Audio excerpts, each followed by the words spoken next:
I was 19 the summer they sent me up to Greywater, and I will tell you the truth. The first thing I felt when I saw the place was a kind of insult. You picture, when you are young and you have watched the wrong movies, that war is a wide thing, that it comes at you across a field with banners. Greywater was not wide.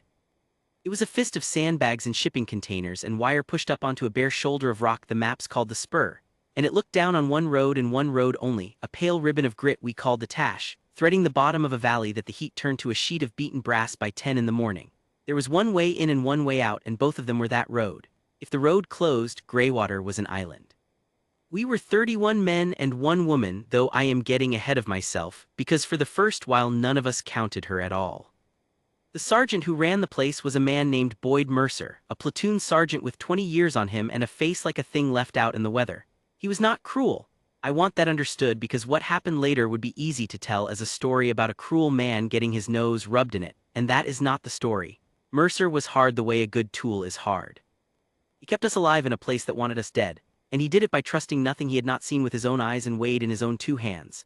He had a Manning board screwed to the inside wall of the command container, a sheet of scratched plexiglass with grease pencil columns, and on it he tracked every soul on the spur and everything he had to feed and water and account for, and beside each name he wrote in his cramped little print a word or two about what that name was worth to him in a fight. Reliable, steady, watch him, strong back. That board was Mercer's whole philosophy in grease pencil. A man was what he could do when it came apart and nothing else, and until you showed him you were an unknown, and an unknown was a liability. She came up on a Tuesday resupply with the water and the mail and a pallet of nothing in particular, and she climbed down off the back of the truck the way you would step off a city bus, no fuss, a rifle slung muzzle down and a long hard case she carried herself and would not let the driver touch. She was not big. I want to be fair about it and not paint her after the fact as something she was not. She was a woman of ordinary size with sun-cracked lips and pale eyes set deep from squinting, and short hair gone the color of the dust, and she moved slow, the way you move when you have decided early that you will never again hurry for anyone. Her uniform was faded to almost no color at all and had no patch on it that told you anything, no unit, no flare, just a strip of tape on the chest with a name we could barely read. Vane. Mercer met her at the gate with the Manning roster on a clipboard and read it twice, and I was close enough, dragging water cans, to hear him.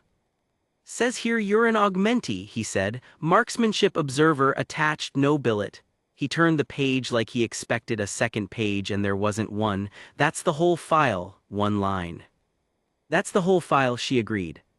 "Observer of what?" "Whatever you've got." He looked at her for a while. He had a way of looking at a person that made grown men shuffle, and she stood in it the way the spur stood in the sun, just took it, did not push back and did not shrink, and I remember thinking even then that it was a strange thing to watch, like seeing the wind go by a rock. Mercer made a small sound in his throat and wrote on the clipboard, and that night I saw what he had written on the board, in the column where the word was supposed to tell you what a name was worth. Mostly harmless. I want you to understand that on the spur this was a joke before it was anything else, and not even a mean one at the start. We had men on that board marked steady and men marked watch him and one poor kid marked loud, and now we had a person marked mostly harmless, and the squad took it up the way a squad takes up everything, which is to say without mercy and without thinking too hard. By the end of the week she was the tourist. By the end of the second she was just harmless, said the way you'd say a man's name, and she let it sit on her like she let everything sit on her, without a flicker. They put her on the water detail. That was the first thing. Greywater was named for the gray plastic bladders we hauled up that one road, and somebody had to ration it and account for it and lug the cans to the positions, and Mercer, having no billet for a marksmanship observer of whatever we had, gave her the water, which on the spur was the lowest job there was, the job for the man you trusted least with anything that could go off. She took it without a word. She humped cans to the towers in the worst of the heat, and she logged the levels in a little book, and she fixed the leak in the number 3 bladder that 2 of our supposed mechanics had given up on, and she did all of it in that same slow, sure, unbothered way, and the men decided this confirmed everything. A water clerk. A harmless attached nobody who'd been pushed up to the edge of the earth because somebody at the rear didn't know where else to file her. I believed it too. I have to put that on the page or none of the rest of it means anything. I was 19 and I wanted very badly to be one of the men, and the fastest way a boy becomes one of the men is to laugh at whatever they laugh at, and so I laughed. I called her the tourist to her face once, handing off a can, and she looked at me with those pale deep eyes for about a second longer than was comfortable and said, "Mind the threads, they cross-strip if you force them," and went on, and I felt, for reasons I could not have named, about 2 inches tall, and I told the other guys she'd snapped at me, which was a lie because the truth made no story they wanted. Here is the thing they could not see, that I could not see, that I have spent the years since turning over in my hands like a stone from a river. She was learning the ground. Every job on that outpost, she did it in a way that took her along the wire and out to the edges and up the towers and onto the highest point of the spur, the bare knuckle of rock at the north end that we called the beak, and everywhere she went she carried that little book, and in the dead furnace hours of the afternoon when the rest of us were under shade tarps cursing the heat, she was out on the beak on her belly with a spotting scope, looking down into the valley, and she was writing. Mercer caught her at it the first week and stood over her a while. "What are you doing, Vane?" "Reading the wind," she said, not looking up. "It comes off the brass flat there." She tipped her chin at the long, pale floor of the valley, "and it stacks against the far wall by mid-morning, and there's a thermal off the wadi by noon that'll lift around. The road runs 1,800 to 2,100 meters from this knob, depending where on it you mean. The choke by the burned culvert is the longest, 1940 to that, near as I can pace it on the optic." He looked at the road. The road, to Mercer and to all of us, was a thing you watched for trucks and for men and for the little wrong shapes that meant somebody had been digging in the dark. It was not a thing you measured to the meter. He looked back at her. "You packing my road in your head, water clerk." "Somebody should," she said, and went on writing, and Mercer stood there another moment and then walked off, and that night the board still said mostly harmless, and I think now that the only thing that kept him from rubbing it out was that he had never seen her do the one thing that to a man like Mercer was the only thing. He had never seen her fight, until you showed him you were an unknown, and an unknown does not get a new word on the board. There was a rifle on the spur that nobody used. I should have thought harder about that rifle. It sat in a hard rack in the command container under a tarp, a long heavy thing, a .50 built to reach out past where ordinary war happens, with an optic on it worth more than my truck back home and a bipod and a cheek rest worn smooth by hands that were not ours. It had come up with the outpost when the outpost was built, and it had stayed because nobody who rotated through Greywater was qualified to run it, not really, not at the ranges it was built for. You do not point a gun like that at a thing 1,900 meters off and pull and expect anything. The earth turns under the bullet, the air bends it, the wind 1,000 meters downrange is not the wind on your cheek. It is a machine for people who have given their whole lives to one impossible thing, and we were riflemen and we left it under its tarp. And a couple of the guys called it the museum piece, and that was about as much thought as any of us gave it. She founded the second week. I was on radio watch in the command container, half asleep on a folding chair, when she came in for the water log and stopped in front of that rack. She lifted the tarp the way you'd lift a sheet off the face of someone you knew, and she stood there looking at the long gun, and then she set down her clipboard and she ran one hand down the length of it, the bolt, the rail, the long cold barrel, slow, and her face did a thing I had not seen it do. A softening, almost grief, like a person finding an old friend in a place she never expected. "This been fired up here?" she asked. "Ever?" "Don't think so," I said. "Nobody's rated on it." She was quiet a moment. "No," she said, "I don't expect they are." And she put the tarp back gentle and picked up her book and logged the water, and I told the squad later you should see it. The tourists got a thing for the museum piece. She was practically petting it, and they laughed and I laughed, and somewhere in me a small voice that I did not yet know to listen to said that was not a petting. That was a hand checking that something was where she'd left it. The valley had been quiet too long, and quiet too long is the worst sound there is in a place like that. Mercer felt it before any of us could have put it to words. He cut down the patrols, he doubled the watch.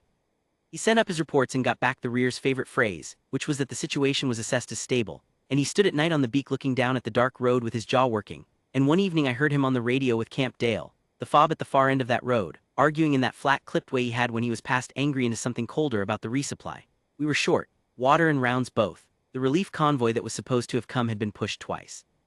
And Mercer, who trusted nothing he had not weighed in his own two hands, did not like the math of an island running low with the water too quiet, and he said so, and the rear assessed the situation as stable, and the convoy was set finally for the Thursday. She came to him on the Wednesday. I was there. I was always there, it seems to me now, hauling something 19 and underfoot, and I have thanked God 100 times since that I was, because it means I saw it. I did not hear it from another man, I saw it with my own eyes the way Mercer needed to. "You're bringing the convoy up the Tash tomorrow," she said. "That's the rear's plan." "It's a bad plan," she said it the way she said everything, flat, no heat. "They'll take it at the culvert, the choke at 1940. There's been new digging on the high side 3 nights running, I've got it logged, and the far wall above the culvert gives them grazing fire down onto the whole stretch and a covered route back over the ridge. If I were them I'd let the lead truck through to the open and drop the rear one in the choke and burn the column in the trap between." Then I'd come up the wadi for the spur while you were watching your trucks die. Mercer looked at her for a long time. You logged new digging. 3 nights, it's in the book, I left it on your desk Monday. He had not read it. I knew he had not read it because his eyes went to the desk where her little book sat in the clutter, and something crossed his face. He was not a man who liked to learn. He had not read a thing. But he was, above all the other things he was, a man who weighed what was put in front of him, and he picked up the book.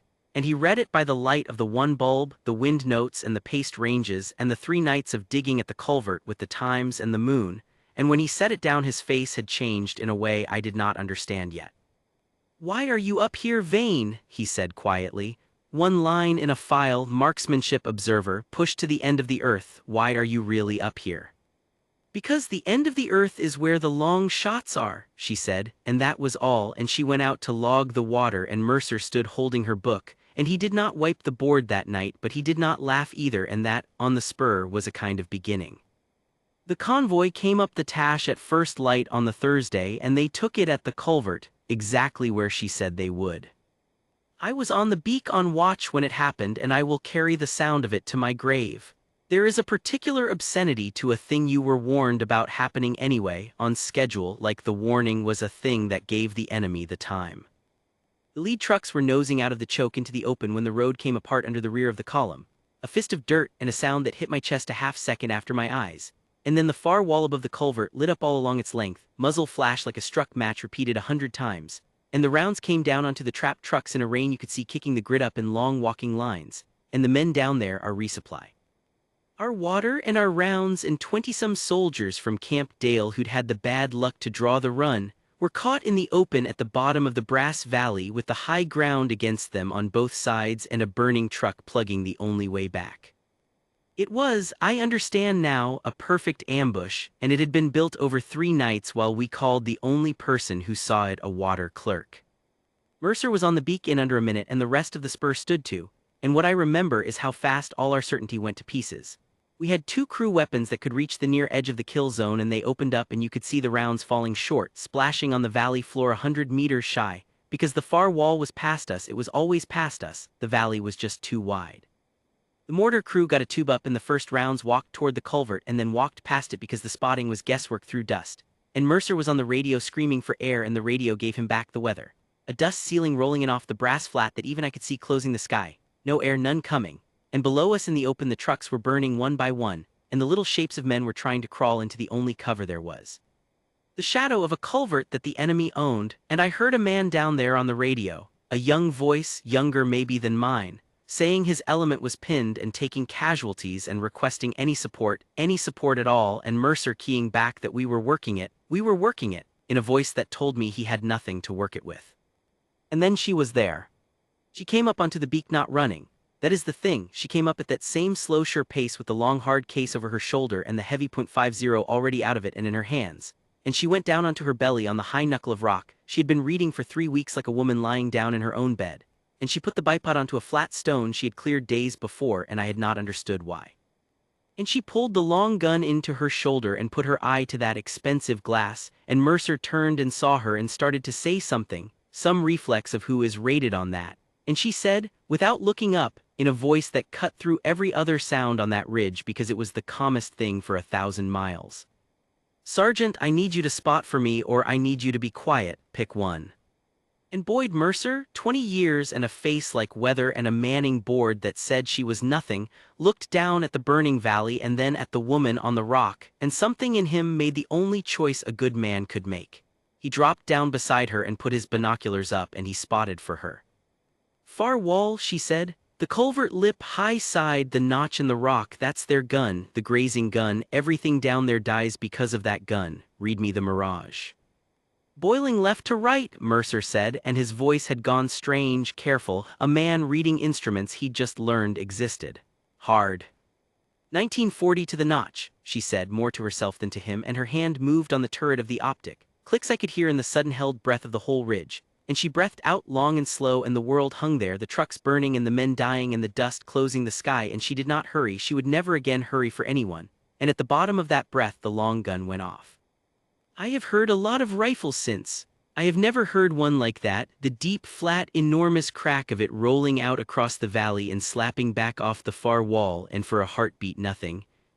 The round was still flying, the round had a whole second of valley to cross, and then up on the far wall at the notch in the rock the enemy gun simply stopped, and through Mercer's binoculars, which I would look through a minute later, the shape that had been a man working that gun was a shape that had been a man. Hit, Mercer said, and I heard the thing come into his voice that I had been waiting my whole short life to hear a man like him say about anybody and could never have dreamed he'd say about her. Vane, that's a hit, at 1900. Next, she said. And then she went to work, and I learned what the word had been all along, the right word, the one that should have been on the board, and it was not harmless. She did not rush and she did not miss. That is the thing I cannot make anyone who was not there understand. She worked that far wall the way a patient woman works a row of weeds, methodical, one and then the next and then the next, the long gun going off in that deep flat heartbeat rhythm with her slow breath setting the time. And each time Mercer would read her the mirage in the wind and call the distance off her own paced range card that he had read by the one bulb the night before. And each time the round would cross its impossible second of air and a gun on the far wall would stop. They could not find her. That was the terrible beauty of it. They were firing down into a kill zone at trucks. She was firing across the whole width of the valley from a knob of rock they did not know to fear, and the muzzle blast and the dust of her position were lost in the general roar. And by the time they understood that something was reaching all the way across the brass to pick them off the far wall one by one, she had taken the grazing gun and the gun that replaced it, and the man who ran to the gun, and the men who would not run to it after that. The fire onto the trucks slackened. I watched it happen. I watched the rain of grit on the valley floor thin and stutter and stop, and I watched the little crawling shapes of our convoy survivors lift their heads, and I heard the young voice on the radio, the one younger than mine, say in a kind of disbelief that the fire was lifting off them, and Mercer keyed back, and his voice when he did it was not the voice he used for the rear. It was quiet.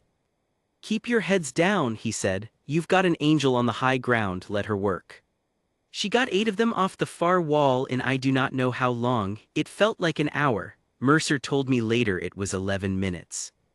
8 men who had built a perfect trap over 3 patient nights, taken one by one across 1,900 meters of bending air by a woman they had never seen and never would.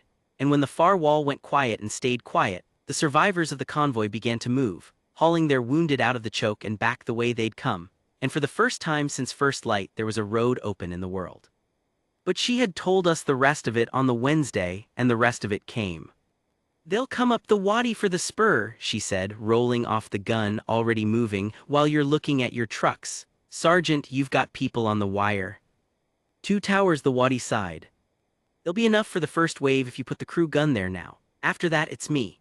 And she was up and moving along the beak to the south knuckle that looked down on the dry wadi, the covered route she had warned about, the way up that the far wall's whole purpose had been to buy, and she dropped again onto her belly and pulled the long gun in, and she said to me this time, because I was the nearest body, "You, Spot, you've got eyes." "Yes, Sergeant," I said, and my voice cracked on it like I was 12, and she did not laugh, she just said, "Then look where I tell you and tell me what you see and we'll be fine." And I will tell you that no one before or since has ever made me feel as steady as that woman did in that moment by saying "we'll be fine" in a voice that had decided it was true. They came up the wadi the way she said. Of course they did.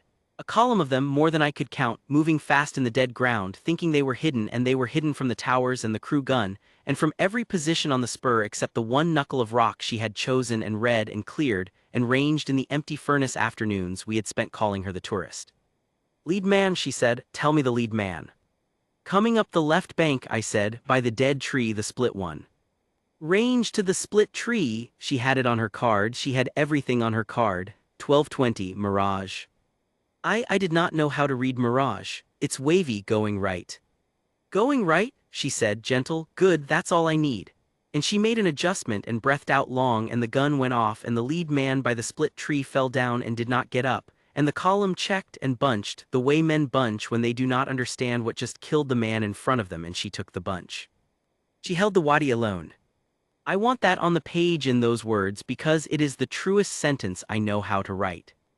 The towers and the crew gun broke the first rush at the wire, and that was the squad's fight, and they fought it well. But the wadi, the deep covered way that no one but her had thought to fear, the wadi was hers and hers alone, and she held it with that long gun and a boy's voice calling the dead tree and the split rock and the bend. And every time the enemy found a way to use the ground, she had already read the ground better than they had. And the long gun would speak its deep flat word, and the ground would stop offering them anything. She did not raise her voice once in all of it. Men were dying 40 meters from the wire and the crew gun was hammering and the towers were yelling corrections and the radio was a wall of noise. And the one calm thing on the whole spur, the still point the rest of us steered by without knowing we were doing it, was a woman lying on a rock saying range, mirage, sending, in the same flat voice she'd used to tell me the threads cross-strip if you force them. I do not know the count. I have read the count since in a citation I was not supposed to see and I will not put the number here because a number is the wrong way to hold it. It was enough.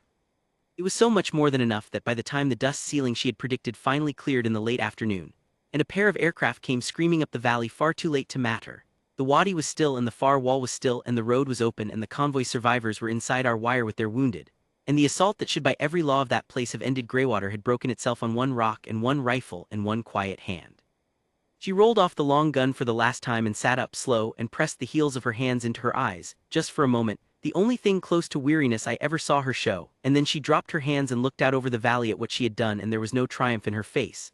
I looked for it, God help me, I was 19 and I wanted the movie, I wanted her to stand up and say something. She did not. She looked at the burned trucks on the road and the still shapes on the far wall and in the wadi, and her face was the face of someone counting a cost, not a score, and she said so quietly I almost missed it, all right, the way you say it when a hard job is finished and you are taking the measure of it. And she began, with hands that did not shake, to break the long gun down and clean it. I turned around then and I saw the spur.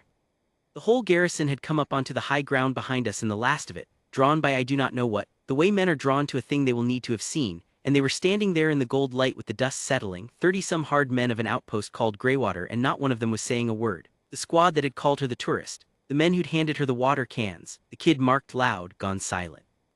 They stood in a loose, ragged line on the rock and looked at the woman cleaning the long gun, and the silence coming off them was the loudest thing I have ever stood inside, because it was the silence of men rearranging everything they had been sure of all at once with nothing left over to say. And Boyd Mercer came up through them. He had been on the radio with Camp Dale, and I learned later what was said on that radio, because the comms man told me and his hands were shaking when he did. A senior voice from the fob hearing the after report, the long gun, the far wall taken at 1900, the wadi held alone, had gone quiet and then asked Mercer, in a voice the comms man said he'd never heard an officer use, who exactly the fob had sent up to Greywater, and Mercer had read off the one line, Augmenti, marksmanship observer, attached no billet, name of vein, and the senior voice had been quiet a long time and then said, careful, the way you say a thing you are afraid to be right about, ask her if her call sign is hush. Ask her if she's the one from the Kettle Pass. Mercer came up onto the beak and stood over her where she sat cleaning the gun, and the whole silent garrison watched, and he was not holding the clipboard. His hands were empty. He stood there a moment, this hard-weathered man, and then he said, and his voice was not steady, which I had not known it could fail to be. They're asking me on the net if you're called hush, if you're the one held the kettle. She did not stop cleaning the gun.